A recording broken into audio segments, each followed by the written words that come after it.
Well, this week marks 50 years from one of the darkest days in the history of skiing in Colorado. A gondola accident in Vail took 4 lives and left 8 others injured, some critically. Beginning tonight on 9 News at 9 and 10, investigative reporter Kevin Vaughn and photojournalist Tom Cole bring us their 4-part series. It's called After the Fall. Kevin's going to join us in just a few minutes, but first, we're going to start with a look at Vail in the 70s. In the first years after its 1962 opening, Vail boasted spectacular views, and more than that, spectacular skiing. But it was also Colorado's first ski area to erect a gondola. A red car with 2 mannequins inside hung along Highway 6 in the early days, vying for the attention of passing motorists. By the mid-1970s, Vail had grown into one of Colorado's premier ski resorts. Its architecture reminiscent of a European village, its streets teeming with skiers and sightseers. By then, a second gondola was operating in Vail. Gondola 2, the Lionshead, shuttled skiers from the base to Eagle's Nest high on the mountain in 6-passenger cars. It was for another reason Vail was frequently mentioned in the news in the 70s.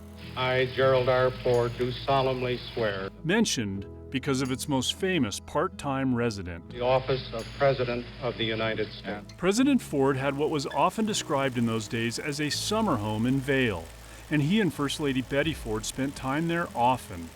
But the president was much more than a summer visitor. I'll be skiing in Vail. He was a skier who had ridden the Lionshead gondola many times. It's a detail that would be mentioned in nearly every news story about the tragedy that would unfold on Gondola 2 just after 9:15 the morning of March 26, 1976.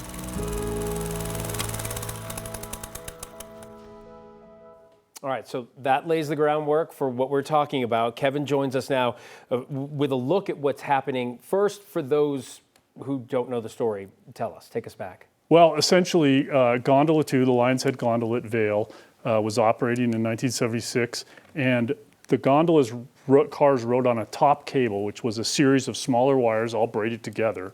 They were very, very strong, but one of those wires broke, separated, and began to unravel, and that derailed 4 gondola cars. 2 of them stayed aloft, but 2 of them crashed to the ground, fell 125 feet, and smashed into the ground. And as you know, 4 people lost their lives, 8 other people were really seriously hurt. It is such a tragedy, and it's a tragedy that lives on here in Colorado. There's some family members that are still around. How did you even begin to unearth all of this, Kevin? Where did you begin? Well, the first thing I thought is that there's got to be a federal report on this.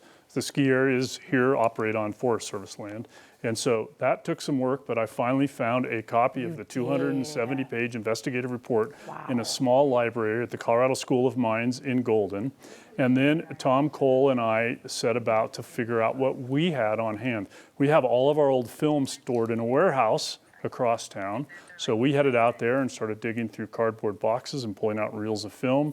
And we found a lot of our original footage from that day and the days that followed, and even some of our original stories.